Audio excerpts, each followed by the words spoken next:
Hey, yo, what's going on with it once again? Ladies and gentlemen, fanboys and fangirls especially.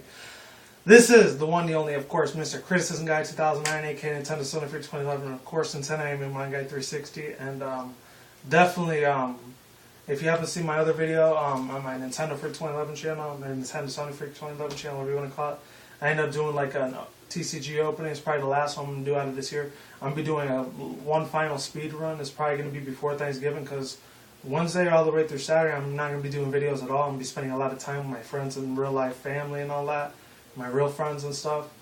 So you probably won't see anything till like Sunday or Monday next week. So you won't be seeing almost anything at all. So today and Tuesday, that's it. I'm not going to make no more videos till at least Sunday or Monday because I got to spend time with families. Thanksgiving or Turkey Day. If you feel offended or if you want to be politically correct, all that BS bullshit. And that's all I got for these ones, Phantom Forces and Boundaries Cross. I haven't opened Boundaries Cross in about 4 or 5 months since that Mannequin Chessman opening. Without further ado, hopefully this works. Let's begin. And no, that didn't work. Hold on. Give me one quick second, Alright, this is it. Here it is. So Interstellar, starring and featuring Matthew McConaughey and Anne Hathaway and that one dude that was, what was his fucking little name? What was it? It was Batman's butler, Alfred. I think it was Ian Clark or whatever his name was in real life. And then actually, surprisingly enough, Topher Grace and Matt Damon were in the movie, which that really completely took me by surprise. And I actually didn't go to the movies to see this. I actually saw this on the internet. I'm not going to tell you how I saw that because I know that shit's illegal, but whatever. I don't care, I'm Mexican. What the hell do you expect? I'm Puerto Rican too, so can't forget that.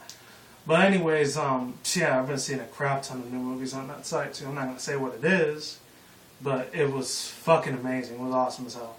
So I'm just going to talk about the story, the whole premises, the whole plot situation. That's pretty much sums up this whole movie as a whole. So pretty much Matthew McConaughey, he's pretty much the main character. He's this like pilot engineer that rides airplanes and all that good shit. He ends up being like a farmer and he's protecting his crops from like these crows and everything like that, and like from these dust storms that constantly try to burn his crop all the time, so he's always got to be on a watchful eye for it all the time. So he has to be very vigilant when it comes to protecting his farmland. It looks like somewhere in Indiana, Arkansas, Texas. It looked like somewhere in the southern Midwest area where there's a lot of farmland when they shot this movie at. One really interesting part I liked about the movie is this drone thing was flying all over the place. It was like an Indian drone, and it ends up crashing into freaking the crop fields, and that scared the shit out of me because who knows, those drone things could probably be falling out of the sky right now. So even if as I do this video, it could come crashing down my fucking rooftop and it would suck ass. Seriously, I'd probably be dead right now if that happened. But I wouldn't be surprised by it either. But anyways, speaking of which, that's reality. With fantasy, let's get on to this. So pretty much he's a hardworking man. He has 2 children. His wife is never mentioned in the movie. I don't know why, but yeah, and I know I got the Hunger Games Mockingjay thing in there. Don't pay any attention to that. I already did like a movie review on that. I haven't like uploaded it to YouTube yet, but I will upload that soon. Same with Dumb and Dumber 2, and Urta Echo, and then another movie, Pokemon, the Diancie movie, and the Cocoon Destruction. I already did that one. I did all 3 of them actually. I just gotta wait till I upload them. And after that, you probably won't see too much of me for at least till Sunday or Monday next week. Speaking of which, with Sunday, my God, I'm probably going to watch a crap ton of football as much as I hate watching that. Some of my cousins, they just love the hell out of it. I don't know why. But let's get back to the main story. Let's get to the story at hand. Yeah, out of nowhere, he ends up like sliding into this like government facility, NASA, like spin-off of the movie of Fantasyland or whatever you want to call it. And then the professor one that played Alfred, I always forget what his name is, but like he ends up being like the father of Anne Hathaway, and she's like the daughter of the father, whoever the guys that plays Alfred's voice, and not Alfred's voice, the actual character in live action mode. And what happens is Matthew McConaughey, he wants to get into this action or whatever. He wants to get into this project, this government like top secret like FBI, CIA, DEA, like really super, off the papers type of like project. So that way, he can travel beyond the universe. So he could like either get supplies for Earth, which is Plan A, wait till the Earth repopulates itself, pretty much a brand new Adam and Eve, a modern day version of Adam and Eve. It's either that, or they go to Plan B and they find a different planet in a different dimensional universe. It's a real complex, very intellectual, sometimes hard to understand type of movie. It's a movie I have to see 2 times. That's why I had to watch it twice before I did this movie review. I would have did it yesterday, but I had no idea of the concept of the film.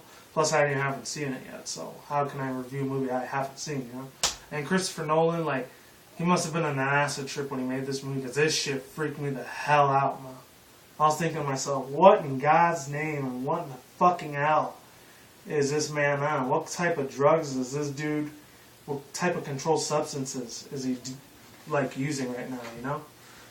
Anyways, speaking of which, I know they called them the Nolan brothers, but I don't know if his other brother still does music and productions and all that. If he produces music still. If he does, then it's awesome. I like the soundtrack. Let me just say, for the record, the soundtrack was absolutely phenomenal. It was epic as fuck. I'm not going to lie. It was awesome. I was so hooked onto that thing. It was like my crack cocaine of music, score, soundtrack, movie type of themes. If that even makes sense. I know I just made that off the top of my head. Hopefully it did good, right? Or am I wrong? I don't know.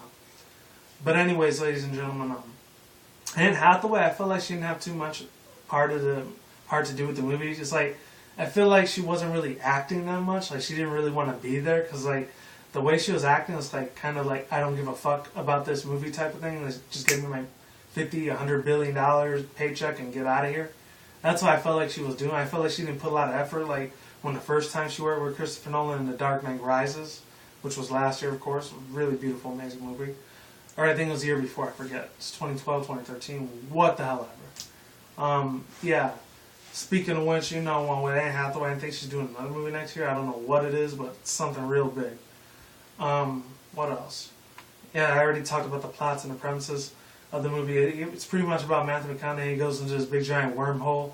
It makes him young, so every hour that passes in his dimensional realm, what passes on Earth is like 27 years. And I'm thinking to myself, that's a long-ass time. Seriously, my God.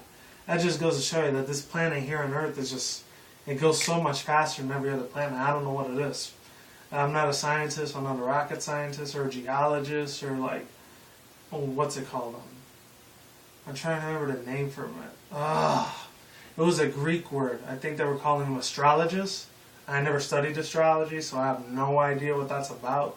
That's all up to Christopher Nolan. Whatever type of goal or scenario he was putting up for with this movie, I guess it worked in a way. I don't know. IDK, you know?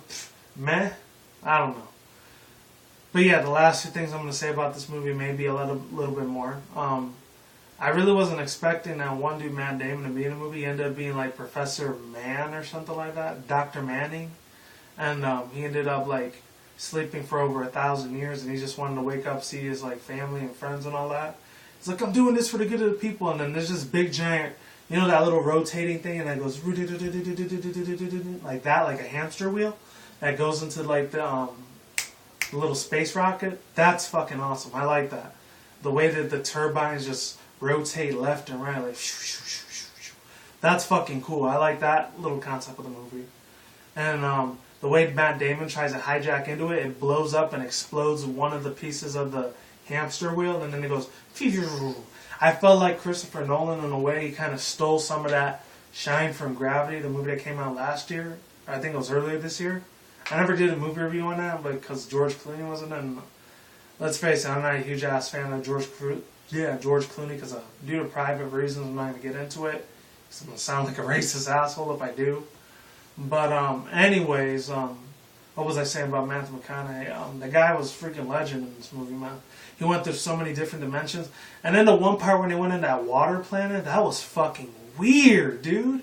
That the whole Earth's surface was flat and it wasn't round. That made zero to little sense at all in that movie. And one of the guys that looked like the dude from the first Hunger Games, he was in there. And the one that was named Senek, I think, that's what his name was. He was in there. He ends up getting killed by the big giant wave, but he's actually the good guy instead of the bad guy. And there's this security guard that's like this big giant robot thing. He looks like a big giant, like a Terminator version of Gumby. If any people don't know what Gumby is, go Google it. It was one of the most greatest 60s, 70s, or 80s type of old school claymation animation cartoons of all time. I was a fan as a '90s kid of it, even though it was before my time. I enjoyed like the authenticity, the classicness, the vintageness, the old school epicness that it had back in those days. You know, it was some cool stuff. Even though it was before my time, I definitely appreciate that stuff. You know, you don't get animation like that very much anymore unless it's from the UK. I don't know what it is with the UK out in London and stuff like that, but you guys over there, you love the hell out of claymation a lot more than we do over here in the US, because mostly nowadays everything's just CGI, green screen related, and that shit gets old very fast, you know? With the snap of my fingers, it just becomes old and shitty. I'm sorry, and rusty. But at the same time, it's still decent, like Big Hero 6 and Frozen, you know? And everyone said Big Hero 6 was a huge ass fucking hit. It was even bigger than Frozen, so expect a movie review on that tomorrow. I can guarantee you that. And Dumb and Dumber 2 and Earth to Echo, obviously. And then the last real final thing I want to say about this is the big giant yellow star of death. That was fucking scary. I'm surprised when they went through that they went through that like inner space atmospheric like hell in the universe, hell in outer space. I'm surprised they didn't get burned to death. Matthew McConaughey was it, but then like Anne Hathaway, she ends up going back to Earth and all that stuff. So it was pretty awesome, I'm not gonna lie. And then last but not least, he finally gets to get a lot of contact with his daughter. And then there's a lot of really epic fighting like scenes. Like the tension's really high. It's real negative, but at the same time it's very challenging. It's like makes you want to punch somebody in the fucking face type of, you know, grab him by the neck and just grab the bull by the horns, you know, and just like get a piece of that action. The way Christopher Nolan does it, he has his own little style. I can see his signature style. So shout out to you, buddy, Mr. Christopher Nolan. You are a gentleman and a scholar. I'm not meaning that in a sarcastic way either. I'm dead fucking serious when I say that about him. Like, seriously, he's just a boss beyond levels, man. This is why I enjoyed the hell out of this movie. He's just absolutely astounding. He's flawless, pretty much. Maybe I'm overreacting and giving the guy too much credit, but that dude knows how to make a film like a motherfucker, like in a good way, in a good positive vibes way. Oh yeah, one actual last final thing. The ending was very acid trippy, you know, like marijuana weed type of tripping, acid tripping, LSD. That type of ecstasy, weird, epic out, like doesn't make any sense type of ending, because he ends up going into the future and he's not even on planet Earth anymore. He's in like this little like facility on Jupiter, which is weird as fuck, because I guess the planet Earth died out and I guess humans, they ended up like living on Saturn now. It's freaking weird. Jupiter, one of those two. And they have all this futuristic Jetsons technology type of like tools and everything. It was freaky as hell, I'm not gonna lie. And then Matthew McConaughey finally sees his daughter. She's like 80, 90 years old. She's an old lady on her deathbed now. And then he's still like in his 30s or whatever, but like she's old as heck. And then I remember this one real touching final emotional speech when she says, no parents should ever have to see their daughter die before them, especially with their age group. And that really touched me, I'm not gonna lie. It was really good stuff, you know? And that's pretty much where the movie ends. And then like, actually no, that's where Matthew McConaughey goes into this little spaceship with the security guard robot, and he looks out, he ends up being more epic, a space exploration type of guy, you know? And my overall thoughts, views, and opinions, I'm going to give it 4 UFOs out of 5, or 4 firearms out of 5, because it was good, the action was good, it wasn't great. I felt like it could have been improved better, but the two things that were absolutely perfection to the fullest was the music soundtrack, that was amazing, and a lot of the acid tripping ends, like a lot of the fight scenes were really fucking cool, and the space travel, that was super awesome, the whole concept, and pretty much the whole astrology and the whole, how should I say, the whole thought process that goes into this film is pretty fucking good. I just wish it could have been a little bit better, so I'm probably going to give it a B+. That's all it gets for me. So check this movie out. It's fucking badass.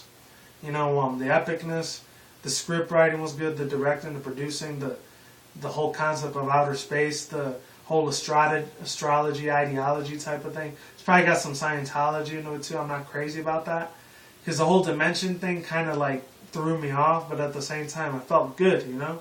Those urges that I got as an orgasms was just, power level was over 9,000, you know? Best way I can put it. Oh man, that's gonna be good. But like I always do say, people, is what is ain't what ain't. See you when I see you guys. Have a good day. Have a good night. We're out around the world. Don't drink, smoke weed at the same time. Don't drink the reckless. Keep it calm. Keep it cool. Keep it chill. Keep it collective. All that good stuff. And until then, next time, guys. Peace out. I'm out of here. Stay tuned.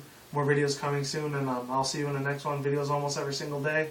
I'm out like sauerkraut, and I'll talk to you guys soon. All right. Take it easy. Goodbye. Lates. Goodbye. And I'll see you around. Take care, everyone, and take it easy, people.